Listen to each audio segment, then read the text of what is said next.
ಆಯತುಲ್ಲಾ ಅಲಿ ಖಾಮಿನೈ ಈಗ ಜಾಗತಿಕವಾಗಿ ಅತ್ಯಂತ ಹೆಚ್ಚು ಚರ್ಚೆಯಲ್ಲಿರುವ ಮಧ್ಯಪ್ರಾಚ್ಯದ ನಾಯಕನ ಹೆಸರು. ಜಗತ್ತಿನ ಸೂಪರ್ ಪವರ್ ಅಮೆರಿಕ ಹಾಗೂ ಮಿಲಿಟರಿ ಹಾಗೂ ಬೇಹುಸ್ ಸೂಪರ್ ಪವರ್ ಇಸ್ರೇಲ್ ಎದುರು ದುರ್ಬಲ ಇರಾನ್ ಏನ್ ಮಾಡೋಕ್ ಸಾಧ್ಯ ಅನ್ನೋ ಪ್ರಶ್ನೆ ಹಾಗೂ ಕುಹಕಾನೆ ಹೆಚ್ಚಾಗಿ ಕೇಳಿ ಬಂದಿತ್ತು. ಆದ್ರೆ ನಮ್ಮನ್ನ ಮುಟ್ಟಿದ್ರೆ ನಾವು ಸುಮ್ಮನೆ ಬಿಡಲ್ಲ ಅಂತ ಆ ಎರಡೂ ಬಲಾಢ್ಯ ದೇಶಗಳ ಎದುರು ಸಾಬೀತುಪಡಿಸಿ ಒಂದಿಷ್ಟು ಶರಣಾಗದೆ ಆ ಎರಡೂ ದೇಶಗಳೇ ಕದನ ವಿರಾಮ ಘೋಷಿಸುವಂತೆ ಮಾಡಿದವರು ಅನ್ನೋ ಹೆಗ್ಗಳಿಕೆಗೆ ಪಾತ್ರರಾದವರು ಖಾಮಿನೈ.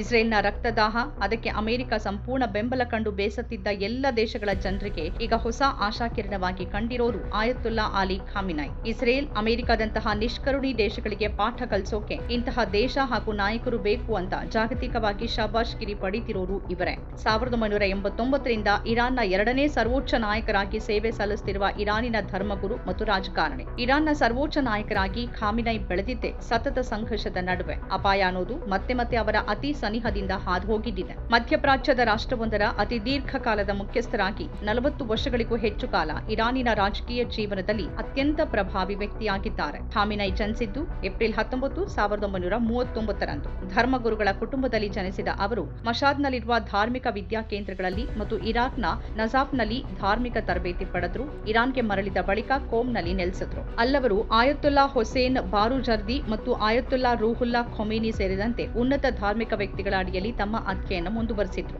ಇರಾನಿನ ಕೊನೆಯ ದೊರೆಯಾಗಿದ್ದ ಮೊಹಮ್ಮದ್ ರೆಜಾ ಶಾ ಪಹಲವಿ ವಿರುದ್ಧದ ರಹಸ್ಯ ಚಟುವಟಿಕೆಗಳಲ್ಲಿ 1960 ಮತ್ತು 70ರ ದಶಕಗಳಲ್ಲಿ ಭಾಗವಹಿಸಿದ್ರು ಅನ್ನೋ ಕಾರಣಕ್ಕೆ ಖಾಮಿನೈ ಹಲವಾರು ಬಾರಿ ಬಂಧನಕ್ಕೆ ಒಳಗಾಗಿದ್ರು ಮತ್ತು ಪೊಲೀಸರಿಂದ ಚಿತ್ರಹಿಂಸೆ ಅನುಭವಿಸಿದ್ರು. 1979ರಲ್ಲಿ ತೀವ್ರ ಪ್ರತಿಭಟನೆಗಳ ನಂತರ ರೆಜಾ ಶಾ ಅವರನ್ನೇ ಪದಚ್ಯುತಗೊಳಿಸಲಾಯಿತು. 1960ರ ದಶಕದ ಮಧ್ಯಭಾಗದಲ್ಲಿ ದೇಶಭ್ರಷ್ಟರಾಗಿದ್ದ ಆಯತುಲ್ಲಾ ರೂಹುಲ್ಲಾ ಖೊಮೇನಿ ಅಪಾರ ಜನಬೆಂಬಲದೊಂದಿಗೆ ಫ್ರಾನ್ಸ್ನಿಂದ ಟೆಹರಾನ್ಗೆ ಮರಳಿದ್ರು. ನಂತರ ಇರಾನಿನ ರಾಜಕೀಯದಲ್ಲಿ ಬಹಳ ವೇಗದಲ್ಲಿ ಉನ್ನತ ಸ್ಥಾನಕ್ಕೇರಿದವರು ಖಾಮಿನೈ. ಖೊಮೇನಿ ನೇತೃತ್ವದಲ್ಲಿ ಇರಾನ್ನಲ್ಲಿ ಇಸ್ಲಾಮಿಕ್ ಗಣರಾಜ್ಯ ಸ್ಥಾಪನೆಯಾದಾಗ ಇಸ್ಲಾಮಿಕ್ ರೆವಲ್ಯೂಷನರಿ ಕೌನ್ಸಿಲ್ನಲ್ಲಿ ಹಲವಾರು ಪ್ರಮುಖ ಪಾತ್ರಗಳನ್ನ ಖಾಮಿನೈ ನಿರ್ವಹಿಸಿದ್ರು. ರಾಷ್ಟ್ರೀಯ ರಕ್ಷಣಾ ಉಪಮುಖ್ಯಮಂತ್ರಿಯಾಗಿದ್ರು. ಇಸ್ಲಾಮಿಕ್ ರೆವಲ್ಯೂಷನರಿ ಗಾರ್ಡ್ ಕೋರ್ನಲ್ಲಿ ಅಂದರೆ ಐಆರ್ಜಿಸಿಯಲ್ಲಿ ಮಹತ್ವದ ಪಾತ್ರ ವಹಿಸಿದವರು. ಇರಾನ್ ಸಂಸತ್ತಿನ ರಕ್ಷಣಾ ಆಯೋಗದ ಪ್ರತಿನಿಧಿಯಾಗಿ ಯುದ್ಧ ಭೂಮಿಯಲ್ಲೂ ಸೇವೆ ಸಲ್ಲಿಸಿದವರು. ಟೆಹರಾನ್ನಲ್ಲಿ ಶುಕ್ರವಾರದ ಪ್ರಾರ್ಥನೆಗಳನ್ನು ಕೂಡ ನಡೆಸಿದ್ರು. ಇದೇ ವೇಳೆ ಅವರ ಹತ್ಯೆಯ ಯತ್ನಗಳು ಕೂಡ ನಡೆದಿದ್ವು. 1981ರಲ್ಲಿ ಮಸೀದಿಯನ್ನು ಉದ್ದೇಶಿಸಿ ಮಾತನಾಡುತ್ತಿದ್ದಾಗ ಹತ್ತಿರದ ಟೇಪ್ ರೆಕಾರ್ಡ್ನಲ್ಲಿ ಅಡಗಿಸಿಟ್ಟಿದ್ದ ಬಾಂಬ್ ಸ್ಫೋಟಗೊಂಡಿದ್ದು. ಖಾಮಿನೈ ಗಂಭೀರವಾಗಿ ಗಾಯಗೊಂಡಿದ್ರು. ಅವರ ಬಲಗೈ ಪಾರ್ಶ್ವವಾಯುಗೆ ತುತ್ತಾಯಿತು.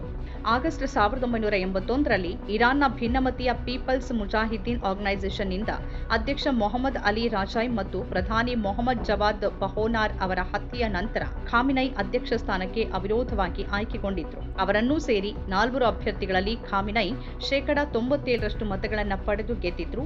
ಇತರ 3 ಅಭ್ಯರ್ಥಿಗಳು ಖಾಮಿನೈ ಅವರಿಗೆ ಬಹಿರಂಗ ಬೆಂಬಲ ನೀಡಿದ್ರು. ಖಾಮಿನೈ ಅವರ ವಿದೇಶಾಂಗ ನೀತಿ ಆರಂಭದಲ್ಲಿ ಸದ್ದಾಂ ಹುಸೇನ್ ಆಳ್ವಿಕೆಯ ಇರಾಕ್ ಜೊತೆಗಿನ ಸತತ 8 ವರ್ಷಗಳ ಸಂಘರ್ಷಕ್ಕಾಗಿ ಗಮನ ಸೆಳೆದಿದೆ. ಆ ಸಮಯದಲ್ಲಿ ಎರಡೂ ಕಡೆಗಳಲ್ಲಿ ಅಂದಾಜು 10 ಲಕ್ಷ ನಾಗರಿಕರು ಮತ್ತು ಸೈನಿಕರು ಸಾವನ್ನಪ್ಪಿದ್ರು. ಅಮೆರಿಕವನ್ನ ವಿರೋಧಿಸ್ತಾನೆ ಬಂದವರು ಖಾಮಿನೈ. ಸೆಪ್ಟೆಂಬರ್ 1987ರಲ್ಲಿ ನ್ಯೂಯಾರ್ಕ್ನಲ್ಲಿ ನಡೆದ ವಿಶ್ವಸಂಸ್ಥೆಯ ಸಾಮಾನ್ಯ ಸಭೆಯಲ್ಲಿ ಅವರು ಮಧ್ಯಪ್ರಾಚ್ಯದಲ್ಲಿನ ಅಮೆರಿಕದ ಉಪಸ್ಥಿತಿ ವಿರುದ್ಧ ಮಾತಾಡಿದ್ರು. 1989ರಲ್ಲಿ ಯುಎಸ್ ಮತ್ತು ಸೋವಿಯತ್ ಒಕ್ಕೂಟದ ನಡುವಿನ ಶೀತಲ ಸಮರ ಕೊನೆಗೊಂಡಾಗ ಉಂಟಾದಂತ ಬಹುದೊಡ್ಡ ಜಾಗತಿಕ ಬದಲಾವಣೆ ಇರಾನ್ನಲ್ಲೂ ಗಮನಾರ್ಹ ಬದಲಾವಣೆಗಳಿಗೆ ಸಾಕ್ಷಿಯಾಗಿತ್ತು. 1989ರಲ್ಲಿ ಇರಾನ್ನ ತಜ್ಞರ ಸಭೆ ಖಾಮಿನೈ ಅವರನ್ನ ಇರಾನ್ನ ಹೊಸ ಪರಮೋಚ್ಚ ನಾಯಕನನ್ನಾಗಿ ನೇಮಿಸಿತು. ಖಾಮಿನೈ ಗಮನಾರ್ಹ ಅನ್ನುವಂತೆ ಸಂಪ್ರದಾಯವಾದಿ ದೃಷ್ಟಿಕೋನವನ್ನ ಅಳವಡಿಸಿಕೊಂಡ್ರು. 2013ರಲ್ಲಿ ಹಸನ್ ರುಹಾನಿ ಅಧ್ಯಕ್ಷರಾದಾಗ ಅವರ ವಿರುದ್ಧ ಖಾಮಿನೈ ತಮ್ಮ ಅಧಿಕಾರ ಪ್ರತಿಪಾದಿಸಿದ್ರು. ಆದರೆ ರುಹಾನಿ ಹೆಚ್ಚು ಪ್ರಾಯೋಗಿಕ ವಿದೇಶಾಂಗ ನೀತಿ ಅನುಸರಿಸಲು ತಮ್ಮ ಒಪ್ಪಿಗೆ ನೀಡಿದ್ರು. ಇದರಲ್ಲಿ ಹೆಚ್ಚಿನವು ಇರಾನ್ನ ಪರಮಾಣು ಅಸ್ತ್ರ ಹೊಂದುವ ಹಂಬಲವನ್ನ ತಡೆಯುವ ವಿದೇಶಿ ಶಕ್ತಿಗಳ ಪ್ರಯತ್ನಗಳ ಮೇಲೆ ಕೇಂದ್ರೀಕೃತವಾಗಿದ್ವು. ಇದು ಟೆಹರಾನ್ ಮತ್ತು ವಾಷಿಂಗ್ಟನ್ ನಡುವಿನ ಉದ್ವಿಗ್ನತೆಗೆ ಕಾರಣವಾಯಿತು. ಖಾಮಿನೈ ಆರಂಭದಲ್ಲಿ ರುಹಾನಿ ಮತ್ತು ಅವರ ತಂಡಕ್ಕೆ ಗಣನೀಯ ಅಧಿಕಾರ ನೀಡಿದ್ರು. ಸರ್ವೋಚ್ಚ ರಾಷ್ಟ್ರೀಯ ಭದ್ರತಾ ಮಂಡಳಿಯ ಕಾರ್ಯದರ್ಶಿಯಾಗಿ ಅವರು 2003 ಮತ್ತು 2005ರ ಅವಧಿಯಲ್ಲಿ ಪ್ರಮುಖ ಯುರೋಪಿಯನ್ ಒಕ್ಕೂಟದ ಶಕ್ತಿಗಳೊಂದಿಗೆ ಪರಮಾಣು ಮಾತುಕತೆಗಳನ್ನು ನಡೆಸಿದ್ರು. 2015ರಲ್ಲಿ ಜಂಟಿ ಸಮಗ್ರ ಕ್ರಿಯಾ ಯೋಜನೆಯೊಂದಿಗೆ ಚರ್ಚೆಗಳು ಅಂತಿಮವಾಗಿ ಫಲಪ್ರದವಾದಾಗ 1 ವರ್ಷದ ನಂತರ ಇರಾನ್ ಮೇಲಿನ ನಿರ್ಬಂಧಗಳನ್ನು ತೆಗೆದುಹಾಕಲಾಯಿತು. 2018ರಲ್ಲಿ ಯುಎಸ್ ಅಧ್ಯಕ್ಷ ಡೊನಾಲ್ಡ್ ಟ್ರಂಪ್ ಒಪ್ಪಂದದಿಂದ ಹಿಂದೆ ಸರಿದಾಗ ಯುಎಸ್ ಅನ್ನ ನಂಬೋಕೆ ಸಾಧ್ಯವಿಲ್ಲ ಅಂತ ಖಾಮಿನೈ ಭಾವಿಸಿದ್ರು. ಭಾವಿಸಿದ್ರು ಇದು ಯುಎಸ್ ಮತ್ತಿತರ ಕೆಲ ಪ್ರಮುಖ ಮಿತ್ರ ರಾಷ್ಟ್ರಗಳೊಂದಿಗಿನ ಇರಾನ್ನ ಸಂಬಂಧಗಳನ್ನು ಹದಗೆಡಿಸಿತು. ಖಾಮಿನೈ ಅವರಿಗೆ 2011ರ ಅರಬ್ ದಂಗೆಗಳು ಪ್ರದೇಶದಾದ್ಯಂತ ಇಸ್ಲಾಮಿಕ್ ಜಾಗೃತಿ ತರೋಕೆ ಒಂದು ಅವಕಾಶವಾಗಿತ್ತು. ಆದರೆ ನಂತರದ ಘರ್ಷಣೆಗಳು ಇರಾನ್ ಮತ್ತು ಸೌದಿ ಅರೇಬಿಯಾ ನಡುವೆ ದೀರ್ಘಕಾಲದ ಭೌಗೋಳಿಕ ರಾಜಕೀಯ ಪೈಪೋಟಿಗೆ ಎಡೆ ಮಾಡಿಕೊಟ್ಟವು. ಇನ್ನೊಂದೆಡೆ ಇಸ್ಲಾಮಿಕ್ ಗಣರಾಜ್ಯ ಸ್ಥಾಪನೆ ಆದಾಗಿನಿಂದ ಇರಾನ್ ಇಸ್ರೇಲ್ ಸಂಬಂಧಗಳು ವಿವಾದಾಸ್ಪದವಾಗಿದೆ. ಖಾಮಿನೈ ರಂಜಾನ್ನ ಕೊನೆ ಶುಕ್ರವಾರವನ್ನ ಫೆಲಿಸ್ತೀನಿಯರ ಪರ ದಿನವಾದ ಖುದ್ಸ್ ದಿನ ಅಂತ ಘೋಷಣೆ ಮಾಡಿದ್ದಾರೆ. ಫೆಲಿಸ್ತೀನ್ ಉದ್ದೇಶವನ್ನ ಬೆಂಬಲಿಸುವ ಇರಾನ್ನ ಈ ನಿಲುವು ಅದರ ವಿದೇಶಾಂಗ ನೀತಿಯ ದೀರ್ಘಕಾಲೀನ ಲಕ್ಷಣವಾಗಿದೆ. ಇಸ್ರೇಲ್ ಮತ್ತು ಇರಾನ್ ನಡುವೆ ಸತತವಾಗಿ ಯುದ್ಧದ ನೆರಳಿದೆ. ಇಸ್ರೇಲ್ ನಿಯಮಿತವಾಗಿ ಇರಾನ್, ಸಿರಿಯಾ ಮತ್ತು ಲೆಬನಾನ್ನಲ್ಲಿ ಮಿತ್ರ ಪಕ್ಷಗಳ ವ್ಯಕ್ತಿಗಳನ್ನ ಗುರಿಯಾಗಿಸಿಕೊಂಡಿದೆ. ಜೊತೆಗೆ ಇರಾನ್ನ ಪರಮಾಣು ಕಾರ್ಯಕ್ರಮದ ಮೇಲಿನ ಹಲವಾರು ದಾಳಿಗಳನ್ನು ನಡೆಸಿದೆ. ಈಗ ಮತ್ತದೇ ಪರಮಾಣು ಕಾರ್ಯಕ್ರಮದ ನೆಪ ಮಾಡಿಕೊಂಡೇ ದಾಳಿ ನಡೆಸಿದೆ. ಅಮೆರಿಕದ ಬೆದರಿಕೆಗೂ ಮಣಿಯದೆ ಖಾಮಿನೈ ದಿಟ್ಟ ಉತ್ತರವನ್ನ ಅಮೆರಿಕ ಇಸ್ರೇಲ್ಗೆ ನೀಡಿದ್ದಾರೆ.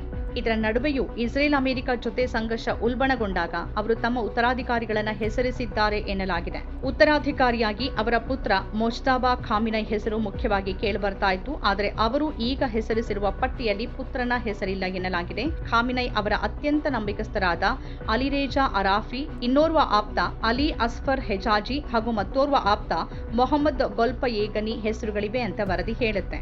ಆದರೆ ಈಗ ಸದ್ಯಕ್ಕೆ ಕದನ ವಿರಾಮ ಘೋಷಣೆಯಾಗಿದೆ. ಖಾಮಿನೈ ವಿರುದ್ಧ ಅವರು ಸರ್ವಾಧಿಕಾರಿ, ಖಟ್ಟರ್ ಸಂಪ್ರದಾಯವಾದಿ, ಮಹಿಳೆಯರ, ಟೀಕಾಕಾರರ ಹಕ್ಕುಗಳನ್ನು ದಮನಿಸುವವರು, ಭಿನ್ನಾಭಿಪ್ರಾಯಗಳನ್ನು ಸಹಿಸದವರು, ಪ್ರಜಾಪ್ರಭುತ್ವ ವಿರೋಧಿ ಇತ್ಯಾದಿ ಗಂಭೀರ ಆರೋಪಗಳಿವೆ. ಆದರೆ ಪ್ರಜಾಪ್ರಭುತ್ವವಿರುವ ಬಹುತೇಕ ಎಲ್ಲ ದೇಶಗಳಲ್ಲೂ ಇದೇ ರೀತಿಯ ಆರೋಪಗಳಿಲ್ಲವೇ ಅನ್ನೋ ಸಮಜಾಯಿಷಿಯೂ ಅವರ ಬೆಂಬಲಿಗರಿಂದ ಬರುತ್ತೆ.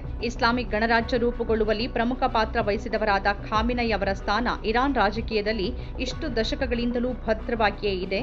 ಮತ್ತವರ ಪ್ರಭಾವವೇ ಒಂದು ಮಾದರಿಯಾಗಿದೆ. ನಮ್ಮ ಕಾರ್ಯಕ್ರಮಗಳನ್ನ ನೀವು ನೋಡ್ತಾ ಇದ್ರೆ ನಮ್ಮ ಚಾನೆಲ್ ಅನ್ನ ಸಬ್ಸ್ಕ್ರೈಬ್ ಮಾಡಿ, ಪಕ್ಕದ ಬೆಲ್ ಐಕಾನ್ ಒತ್ತಿ ನಮ್ಮನ್ನ ಬೆಂಬಲಿಸಿ. ಹಾಗೆ ನಮ್ಮ ಕಾರ್ಯಕ್ರಮಗಳನ್ನ ಲೈಕ್ ಮಾಡಿ, ಕಮೆಂಟ್ ಮಾಡಿ, ಅದನ್ನ ಬೇರೆಯವರಿಗೂ ವಾಟ್ಸ್ಆಪ್ ಮೂಲಕ ಶೇರ್ ಮಾಡಿ.